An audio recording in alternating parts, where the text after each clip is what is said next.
PlayStation update for May 8th.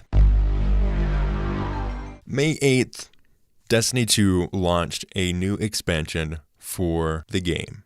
In this episode of PlayStation Update, I want to talk about PlayStation exclusive content, not necessarily console exclusive games. Things like Destiny 2's exclusive content. So Destiny launched Warmind. It's an expansion for the game that brings in new strikes, which are challenges that go on weekly or daily, as well as some new maps and a new game mode. But something that also happened is PS4 players get an exclusive strike with this Warmind expansion, as well as some exclusive armor for the playable classes. So this got me thinking about how this actually comes to play when people talk about PlayStation and how good and or bad PlayStation is.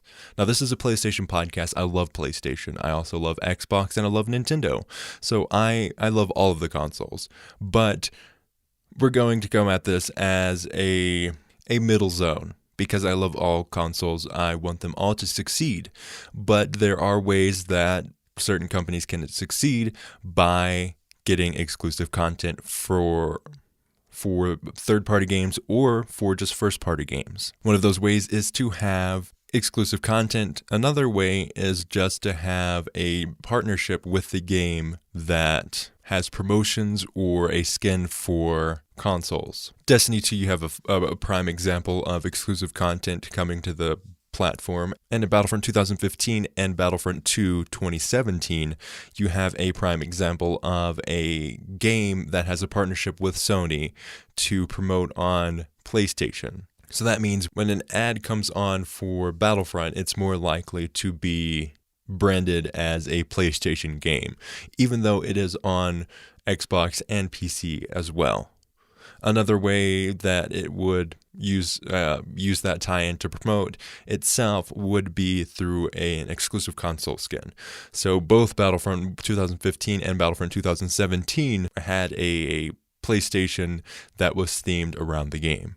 The first one was a Darth Vader PS4, and the second was a Imperial Rebel and Inferno Squad themed PlayStation 4 Pro. But what does that mean as me? What does that mean for me as a player? When a layman sees it, they see that and they think, oh, I should get that game on my PlayStation 4, or I should get a PlayStation 4 for the game.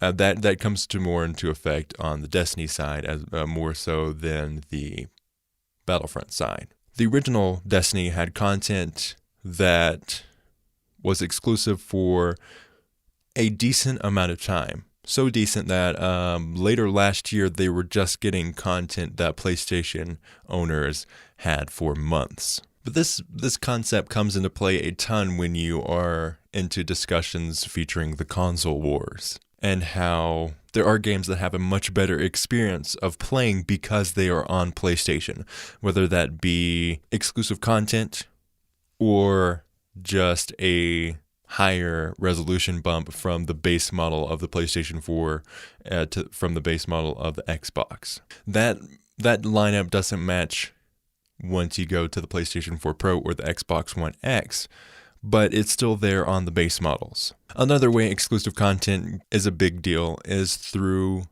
the first-party games, where you have like games of God of War that can only be played on the PlayStation. Games like Uncharted that can only be played on the PlayStation.